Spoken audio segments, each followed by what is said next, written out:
Olá, irmãos, aqui é o Ronaldo Costa para o canal Vida no Espírito Santo. E o nosso assunto de hoje é uma história de perdão na Segunda Guerra Mundial. Manda, Senhor, teu Espírito, edifica a minha vida no Espírito Santo.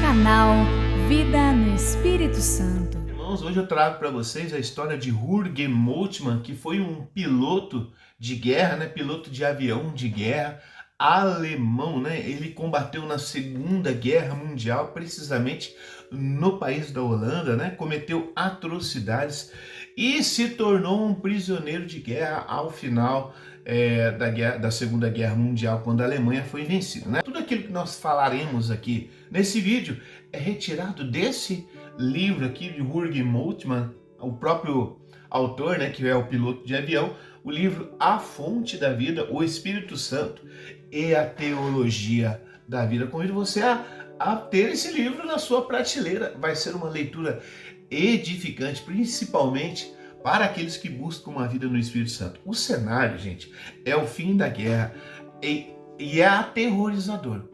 Moltmann tem lembranças de pilhas de pessoas mortas dele, tem lembranças da guerra, tem lembranças de bombardeio, amigos que foram bombardeados na frente dele, morreu. E sempre fica aquela pergunta quando acaba a guerra: por que eu entrei nessa? Por que eu fiz tudo isso? Por que eu matei? Por que eu vi irmãos meus, amigos meus sendo mortos? Por quê? Fica sempre essa pergunta na cabeça da pessoa. Só que a diferença é que Moltmann, gente, ele agora se torna um prisioneiro de guerra, ou seja, é alguém que necessita de cuidados, alimento, cuidados de saúde de repente. Só que anteriormente a missão dele era matar pessoas que agora vão tratá-lo como prisioneiro de guerra. Olha só a situação desse cara. Está lembrando das coisas da guerra, está na mão do inimigo agora e se tornou então esse prisioneiro de guerra. Se fosse você, sabendo que esse cara procurou destronar a sua família, o seu país, a sua cidade, os seus familiares, como é que você ia tratar essa pessoa? A visão faz Moltmann lembrar de tudo isso e levantar sempre essa questão. Por quê? Deixa eu colocar aqui algumas palavras do próprio Moltmann para você. Lenta e implacavelmente a verdade penetrou em nossa consciência, de modo que nós víamos espelhado nos olhares das vítimas dos nazistas. Era em favor disso que combatéramos? Será que a minha geração havia sido a última enviada para a morte, para que os assassinos dos campos de concentração pudessem continuar matando e Hitler vivendo mais alguns meses? Alguns de nós estão tão apavorados que não queríamos voltar para a Alemanha. Dentro de mim caiu por terra todo o sentimento pela Alemanha como pátria amada. Aqui você pode vislumbrar como está a alma desse sujeito. Ele viu as atrocidades que cometeu, percebeu que ali estava o fim da guerra, ficou pensando: peraí, eu fui enviado para a morte, para que os outros pudessem continuar matando lá no campo de concentração, para que Hitler continuasse com essa ditadura horrorosa, matando os judeus aqui e acolá. Para você que ainda não sabe o que aconteceu na Segunda Guerra, convido você a olhar a história e perceber o que acontece quando um ditador louco está no poder. Mas louco mesmo. Não é apenas aqueles que têm oponente, é aqueles que têm uma verdadeira ira por uma outra raça, por uma outra etnia, ou por opositores que ele elege para si. E assim ele conduz um país inteiro a fazer um genocídio por diversos países estrangeiros. E agora essas pessoas, esses alemães como Moltmann, que se percebeu como massa de manobra, matando em nome de uma pessoa que ele nem conhecia e a outra pessoa também não o conhecia. E agora fica essas questões existenciais na vida dele. O que foi que eu fiz? Por que eu fiz? E agora, como prisioneiro, na mão de outras pessoas, precisando ser cuidado. E essas pessoas eram alvo da ira do meu país, a qual eu servi e eu matei. Eis uma história, minha gente, que nos convida a não deixar sérias reflexões para mais tarde, não é verdade? Quem é que vai fazer tanta atrocidade sem pensar hoje em dia? Será que nós estamos fazendo isso? Nós não estamos pensando, nós não estamos raciocinando, outros estão raciocinando por nós, outros ditam o que nós devemos pensar, como nós devemos agir.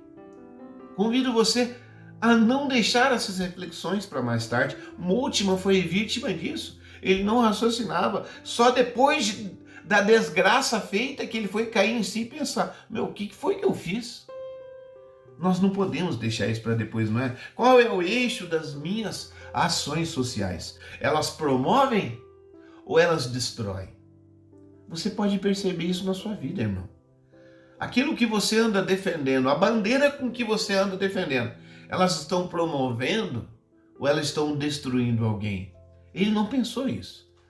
A bandeira da Alemanha era para destruir todos os judeus e eles estavam determinados. E ele, enquanto alemão, estava ali levantando essa bandeira sem saber de fato o que isso significava. As nossas reflexões, as nossas ações, ela acolhe ou despreza as pessoas? Você pode perceber isso na sua prática diária. Quando você conversa com o seu familiar, com as pessoas que lhe são queridas, você está sempre desprezando o outro? Ou você acolhe? Visa o bem comum ou visa o bem de alguns? Aqui você mata a pau a chave. Da onde você está partindo a sua ação social? Ela beneficia toda a comunidade em geral ou ela beneficia só algumas pessoas? Só aquele partido político, só aquela ala política? É preciso a gente considerar isso. Saber que através disso o Espírito Santo também mexe no nosso coração. Olha, às vezes a gente pode ser surpreendido pelo Espírito Santo quando nós dermos conta de que aquilo que nós estamos defendendo não é causa dele. Ao contrário. Imagina esse alemão agora caindo em si, caindo na reflexão e de repente o Espírito da verdade coloca a causa da Alemanha nazista era uma causa injusta, contra Deus, contra os princípios cristãos. Imagina aquele coração agora sendo invadido pela verdade. Como ficaria, como ficou o coração desse homem? É disso que vai falar esse livro, Espírito da Vida. Ele vai falar sobre como nós podemos nos enganar com as decisões que estamos fazendo na nossa vida. Não despreze essas questões, meu irmão. Não a deixe para sem resposta. Afinal, nós vamos ter que conviver com as consequências. Não despreze, não deixe para depois, porque você, assim como Moltmann, vai ter que conviver com as consequências da sua escolha. Voltando a Moltmann, ele nos diz assim: as depressões devidas às destruições da guerra e à prisão, agregou-se um sentimento de profunda vergonha por termos de continuar a suportar aquele vexame. Seguramente era esse o mais pesado cinturão de ferro que tínhamos de carregar e que nos asfixiava. Irmão, dá para você ter uma noção do como estava Moltmann. Tomou decisões erradas, matou sem saber, sem refletir sobre isso. Agora estava na mão daqueles que eram alvo da sua ação criminosa. Estava dependendo dessas pessoas. Está também diante dessa vergonha que sobrevém a nós quando a gente se percebe que poderia ter pensado, que poderia ter refletido e tomado uma decisão diferente, mas não fez isso. E agora você está ali. Um ser humano que não fez uso da sua liberdade de maneira assim coerente, matou, fez o que fez. Agora você está na mão daqueles que sobraram da sua ação e você depende deles para viver. Isso para ele asfixiava. Percebia por quê. Eu fico imaginando o coração dele. Por que eu fiz o que eu fiz? E não dá para você fugir dessa questão depois. Você pode protelar nesse momento questões existenciais importantíssimas na sua vida, mas em algum momento as consequências virão e você não tem como fugir Não dá para você mudar para outro país, não dá para você mudar de estado, de cidade, não dá para você mudar de paróquia, você vai ter que conviver com aquilo que você escolheu e essas consequências. Quantas vezes nós somos egoístas e nós não nos convertemos disso? E até com os nossos filhos nós somos egoístas. Mas lá na frente, o nosso filho cresce, pega 17 anos, 18 anos, e quando ele percebe o egoísta, que é o seu pai, que é a sua mãe, ele fala, eu não quero convivência com você. E aí o seu filho chega e fala para você, eu não quero conviver com você. Você não me ensina nada, você é o exemplo de tudo aquilo que eu não quero ser. Como é que fica esse pai? Como é que fica essa situação? E você vai ter que conviver com isso. Talvez você foi egoísta com inúmeras pessoas, mas não dava nada, né? Afinal de contas, as pessoas foram embora da sua vida. Mas o seu filho, esse permanecerá no seu coração e na sua mente até o fim dos seus dias. Duas perguntas são salutares para a gente terminar essa primeira parte desse vídeo. Se você fosse Moltmann nessa prisão, o que você faria? E se você fosse quem cuidasse de Moltmann nessa prisão, o que é que você faria? Continuando a história, irmãos, Moltmann foi enviado para a Escócia e lá ele virou prisioneiro de guerra ainda nas mãos de ingleses e escoceses, né? E lá aconteceu da primeira vez na vida ele ganhar uma Bíblia e ler pela primeira vez a palavra de Deus. O Salmo 38, em algumas Bíblias 39, que eu convido você a ler esse Salmo depois, foi o Salmo que tocou o coração do Moltmann. Ele escolheu alguns versículos que eu trago aqui para você, né? Calei-me mais do que convinha, minha dor se tornou insuportável. Ouvi a minha oração e meu grito, Senhor, e presta ouvido às minhas lágrimas. Dá para você ter uma noção do como essas palavras soam no coração de Moltmann. Calei-me mais do que convinha, as reflexões que ele não fazia. Minha dor se tornou insuportável, a vergonha de ser alguém que não fez uso da sua liberdade, que fez atos criminosos hediondos e agora está ali sendo cuidado pelas pessoas que sobraram dos seus atos hediondos. A vergonha se tornou insuportável. Ouvi a minha oração e meu grito, Senhor, e presta ouvido às minhas lágrimas. Dá para imaginar que Moltmann estava numa situação e agora a palavra de Deus estava falando com ele. Quando Moltmann vê o Evangelho, lá na paixão de Cristo, ele vê Jesus gritando assim, meu Deus, por que me abandonastes? Aquilo mexe com ele. Eu vou agora ler para você as palavras que o coração dele sentiu naquele momento que ele lê. Quando eu li o grito de Jesus ao morrer, soube com certeza, está ali o único que me compreende. Comecei a compreender o Cristo atribulado, porque sentia que era compreendido por Jesus. O irmão divino na aflição, que leva consigo os cativos em seu caminho para a ressurreição. Eu recobrei o ânimo de viver. Eu fui tomado de uma grande esperança. Eu tenho certeza que naquele tempo e naquele lugar, Jesus me encontrou no buraco negro da minha alma. Eu fico imaginando assim, porque cada um de nós que assumimos o nosso pecado e sabemos dos nossos erros, e sabemos que muitos dos nossos erros não são perdoáveis, nos tornam indignos, mas quando nós nos encontramos com Jesus, e quando Jesus também nos encontra, essa misericórdia que invade o nosso coração e que devolve um ânimo para viver, que devolve um sentido para a vida, como isso é salvador, como isso é redentor ao nosso coração. E o mesmo está acontecendo com o Moltmann agora. Ele vê Jesus, e assim Jesus, de uma forma totalmente diferente dele, né? Jesus agora injustiçado e sofrendo no seu corpo aquilo que ele não merecia. E ele vê Jesus ali sofrendo, sentindo um abandono, ele também sofrendo, mas não sabe para onde encontrar a saída. E encontra em Jesus. Tudo é incerto quando não se tem em Jesus, mas com Jesus caminhamos na certeza da verdade. Encontramos certezas quando nós encontramos Jesus. Acredito que seja algo assim que Moltmann estava experimentando no seu coração. Alguém pode me perdoar. Alguém pode me salvar dessa situação que eu estou. Olha, é difícil, né, a gente trazer alguma palavra pontual para isso, né? Mas esse alemão não conseguia redenção para aquilo que ele fez, mas ele conseguiu encontrar-se com o Redentor da humanidade. Alguém que pudesse olhar para ele com misericórdia e resgatar algum resquício de dignidade que sobrava naquele piloto luminoso. Se Moltmann, cidadão que cometeu atrocidades na guerra, encarcerado pelos traumas pós-guerra, encontrou uma saída em Jesus, o que é que está impedindo a gente? Nada, nada.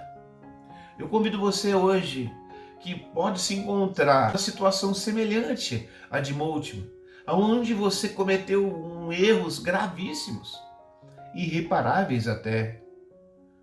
E você percebe que nada que você pode fazer ou venha a fazer vai ser à altura dos seus erros. Nada que você venha a fazer cure aquilo que você causou aos outros. A única resposta para você, meu irmão, é o Senhor Jesus Cristo. Ele é o único que pode lhe dar uma esperança nova na sua vida. Basta você, como Moltmann, abrir essa palavra de Deus e juntamente abrir o seu coração e experimentar essa redenção que vem do Senhor Jesus. Eis a primeira ação que os adversários de Moltmann fez para ele. Apresentou Jesus através da palavra de Deus.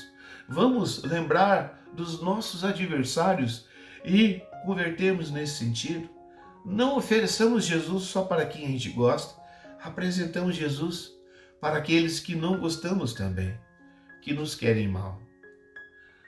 Uma coisa nós podemos aprender com essas pessoas que cuidavam de Moltmann, um prisioneiro de guerra. Eles ofereceram Jesus Cristo para ele, oferecendo essa Bíblia. Vale a pena lembrar que Moltmann nunca tinha lido a Bíblia, não conhecia Jesus.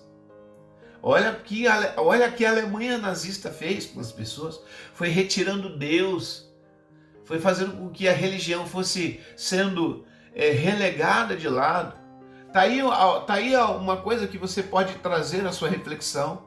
Será que as pessoas que você toma partido são pessoas que relegam a religião, que relegam Deus, que falam que Jesus é algo da ficção, é algo das ideias humanas e que são para os fracos e indefesos? Se você anda optando por gente que são partidária, a exclusão de Deus da sociedade, a exclusão de Deus nas escolas, a exclusão de Deus até mesmo da vida familiar, das novelas, dos filmes. Quais são os filmes que você anda vendo que promovem a fé na sua vida? Assim você pode perceber-se também como encontrava-se Moltmann, não conhecia Jesus, nunca folheou a palavra de Deus na sua vida, mas aquelas pessoas às quais ele dirigiu seu ódio, estava agora oferecendo o caminho do amor, o caminho de Jesus, estava oferecendo o amor personificado de Deus, assim dizia São João Paulo II. Eis uma atitude que eu, enquanto cristão, você também que está me ouvindo, pode fazer nesse sentido. Oferecer Jesus para quem não tem Jesus. E sem Jesus, tudo é incerto. Nós vamos tomar decisões gravíssimas, erros gravíssimos, e certamente vamos nos arrepender disso. Você cristão e você que não é cristão, podemos perceber na nossa sociedade, no nosso convívio, quais são as pessoas que nos dão Jesus Cristo, que nos oferecem o Senhor. E quais são as pessoas que excluem Jesus de tudo, das famílias, das programações de TV, das escolas. E assim você vai percebendo, olha, está na hora de você romper com esse tipo de gente, não é? Uma frase de São Paulo é bem salutar trazer aqui, né? Romanos capítulo 12, versículo 17. Não pagueis a ninguém o mal com o mal. Aplicai-vos a fazer o bem diante de todos os homens. Que eu e você, meu amigo, irmão em Cristo, e lembremos sempre disso, e apliquemos isso como regra na nossa vida. Não pagueis a ninguém mal com mal. Ao contrário, fazei o bem a todos, sem distinção. Nós vamos ver assim lá em Lucas capítulo 6, versículos 27 e versículo 31. Digo-vos a vós que me ouvis, amai os vossos inimigos, fazei bem aos que vos odeiam.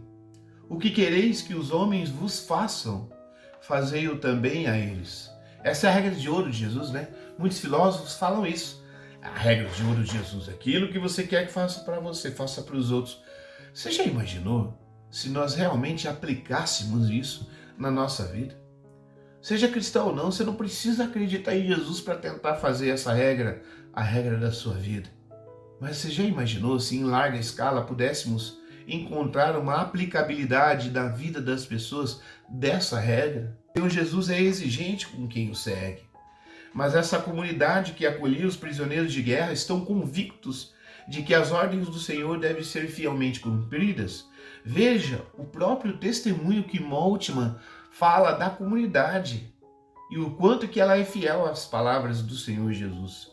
A cordialidade com que nos tratavam os ingleses e escoceses, nossos antigos inimigos, as suas famílias nos acolheram com uma hospitalidade que nos envergonhou profundamente.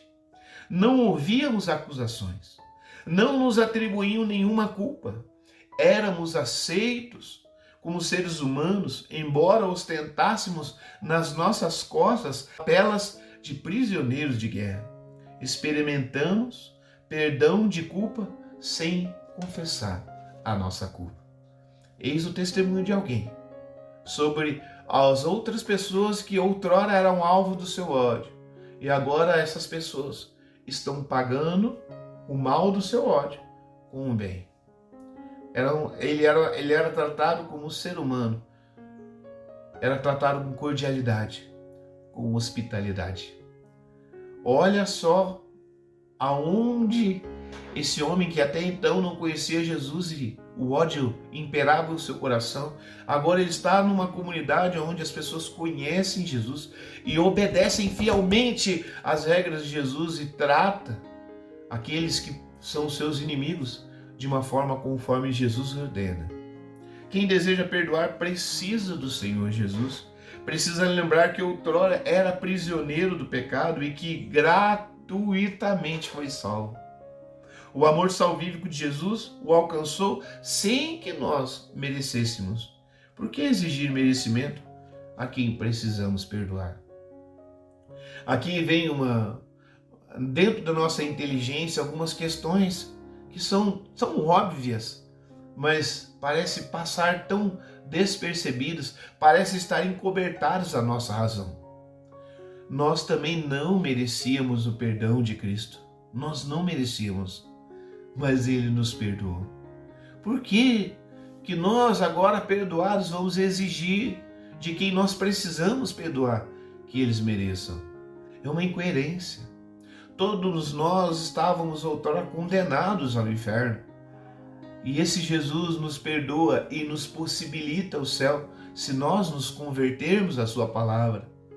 Mas agora eis que nós não tomamos essa regra como nós. Não, a gente quer fazer uma regra diferente. Nós queremos escolher quem nós perdoamos. Será que o nosso cristianismo precisa passar por uma conversão? Nós merecíamos o perdão de Jesus? Não, mas Ele perdoou lá na cruz. O nosso inimigo merece nosso perdão? Não, mas nós perdoamos com atos como aquela comunidade escocesa e inglesa fizeram. Eis a nossa cruz. A cruz é justamente fazer o bem a quem nos odeia. Isso é difícil, minha gente. Isso precisa realmente ser conduzido pelo Espírito Santo. Por esse Espírito que não deixa a violência dizer a última palavra. Não, é o amor que diz a última palavra. Quem é conduzido pelo Espírito Santo acaba tendo essa cruz na sua vida. Precisa pagar o mal com o bem. Olha o que o catecismo vai dizer lá no parágrafo 1816. Todos devem estar dispostos a confessar Cristo diante dos homens e a segui-lo no caminho da cruz, no meio das perseguições que nunca faltam à igreja. Por isso, irmão, convido você a olhar a sua vida de cristão, a começar a partir de hoje, assumir um compromisso consigo próprio, sem dizer aos outros: olha, daqui para frente eu vou fazer o bem para aquela pessoa. Não, não. O seu coração, permita que o seu coração seja invadido pelo Espírito Santo e que capacite você a realizar as mesmas obras do Senhor Jesus. E uma delas é o perdão. Que o Senhor Jesus encontre espaço nesse teu coração. Atos capítulo 9, versículo 17, nos diz assim: Ananias entrou na casa e, impondo-lhes as mãos, disse: Saulo, meu irmão, o Senhor, esse Jesus que te apareceu no caminho, enviou-me para que recobres a vista e fique cheio do Espírito Santo. Aonde pode chegar essa loucura de seguir a Jesus Cristo? Veja bem, irmão, Paulo, ele também era um genocida e assolou a igreja de Deus. Perseguiu mulheres, perseguiu crianças, homens, todos aqueles que professavam Jesus como Senhor. Ele tinha a carta branca dos sumos sacerdotes e extremamente violento. Mandava matar os cristãos e matava também de forma cruel, como pedras, como açoites e tudo mais que era permitido pela lei. Assim, Paulo ganhou uma fama naquela época de ser um perseguidor ferrenho contra os cristãos. Veja bem, Paulo estava indo a Damasco, conforme relata o capítulo 8 do Atos dos Apóstolos, em busca de aprisionar e matar mais cristãos. E os cristãos já sabiam disso. Veja, Paulo foi encontrado por Jesus no meio do caminho. Ninguém dos cristãos sabe que Jesus o encontrou. Ananias, ali em oração, ouve o Senhor dizer para ir atrás de Saulo, na casa de Saulo. Olha só, irmão, é como se você tivesse que ir na casa da pessoa que, com a sua fama, estava matando cristãos. Você obedeceria a Jesus? Esse é Ananias, que recebe essa missão de Jesus, ir na casa daquele que mata cristãos. Eu fico imaginando Ananias a caminho de entrar nessa casa de Saulo para falar com Saulo as palavras que o Senhor ordenou. Eu fico imaginando que o coração dele pulsava da boca para fora. O medo que deveria ser enfrentado por Ananias deveria ser imenso. Veja, era igual Jesus, estava caminhando para a própria morte. Era igual Pedro, era igual o próprio Paulo na mão dos romanos, caminhando para a própria morte. Assim também estava Ananias.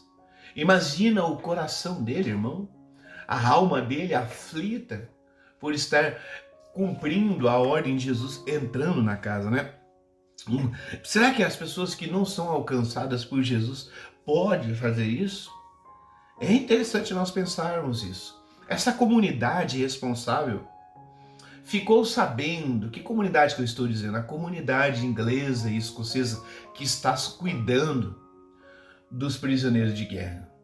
Veja bem, essa comunidade ficou sabendo da primeira conferência internacional da missão cristã universitária, lá no verão de 1947, e resolvem levantar finanças e enviar um grupo de prisioneiros de guerra. Quem de nós separa parte da nossa finança para ajudar os nossos inimigos? Vou separar aqui 5%, 10%. Para quê? Para ajudar aquele bendito que toda vez me persegue. Quem é que faz isso, gente?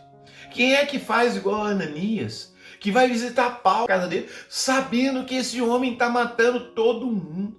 Quem é que fica juntando dinheiro para mandar prisioneiros de guerra para uma conferência internacional cristã? Pois bem, essa comunidade fez isso com esses prisioneiros de guerra, dentre eles Jürgen Moltmann, né? Olha só o que Moltmann fala a respeito dessa conferência. Comparecemos ao local e ainda vestíamos os nossos uniformes de guerra. Chegamos com temor e tremor. Acho que é igual a Ananias, não é? O que deveríamos dizer diante dos horrores da guerra e dos assassinatos em massas nos campos de concentração? Contudo, fomos saudados como irmãos em Cristo e podíamos tomar as refeições, orar e cantar junto com todos os jovens do mundo inteiro. À noite, eu não conseguia deter as lágrimas. Me comove esse tipo de coisa, porque o ódio, nós sempre esperamos do ódio o quê? Ódio, violência, agressões verbais, morte e tudo mais. O que a gente menos espera dos nossos inimigos é amor. E aquele amor efetivo, não apenas afetivo, aquele amor que só fala que ama, mas aquele amor efetivo que efetua em nosso favor algo que nós não merecemos.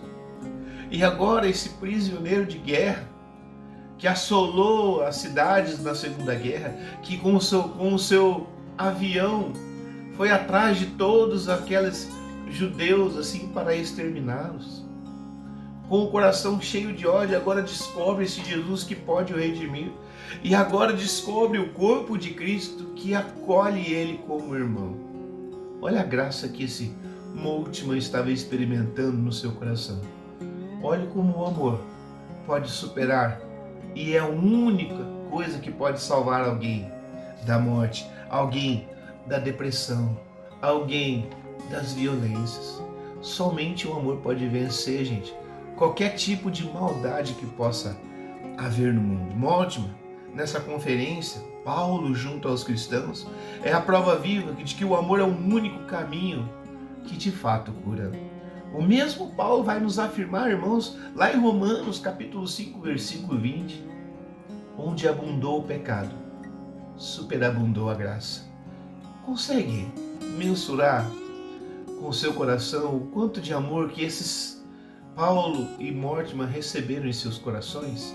Essa graça do Senhor que vem nos amar quando a gente não merece. A tal ponto que eles não conseguem entender, apenas dizer: aonde abundou o pecado na minha vida, superabundou a graça do Senhor em me perdoar. Quando veio um grupo de holandeses até os prisioneiros de guerra, Moltmann atacou os holandeses lá na guerra.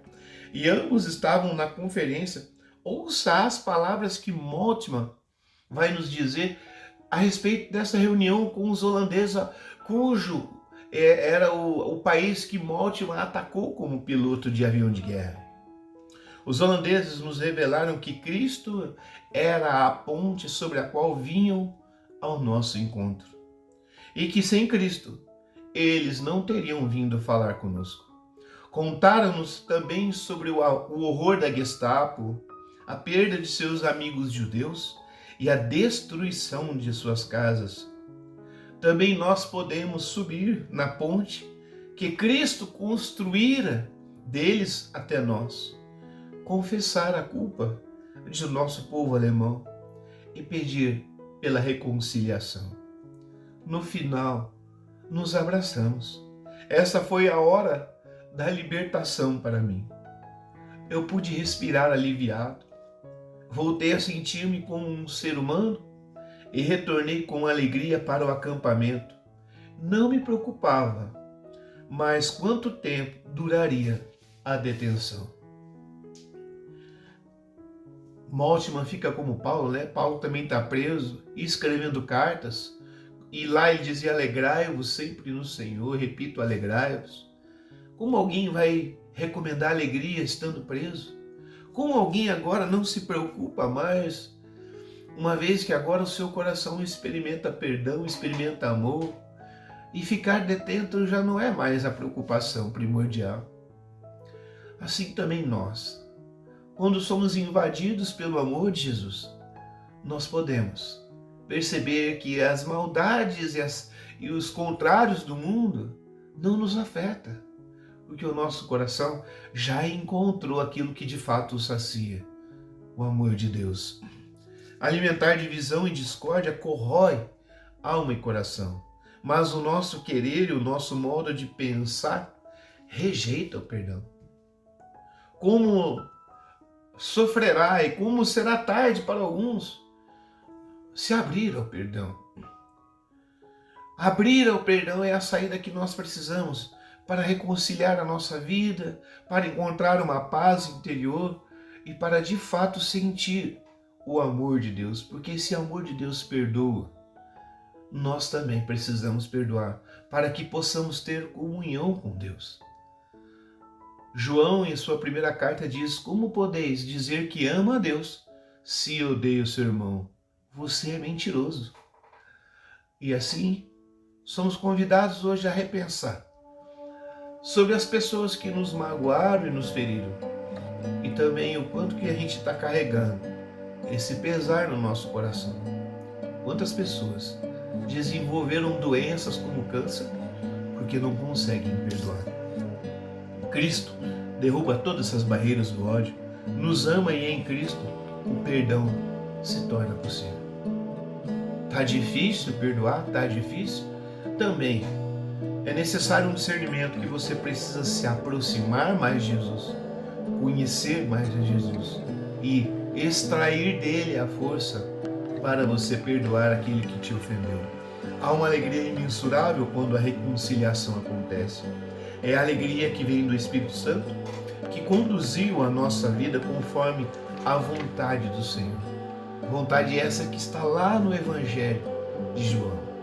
Que sejam um, como eu e o Pai somos um. Amém, irmãos? Vamos finalizar aqui com a oração do Pai Nosso. Pai nosso que estais no céu, santificado seja o vosso nome. Venha a nós o vosso reino. Seja feita a vossa vontade, assim na terra como no céu. O pão nosso de cada dia nos dai hoje. Perdoai as nossas ofensas, assim como nós perdoamos a quem nos tem ofendido. E não nos deixeis cair em tentação, mas livrai-nos do mal. Amém. Em nome do Pai, do Filho e do Espírito Santo. Amém.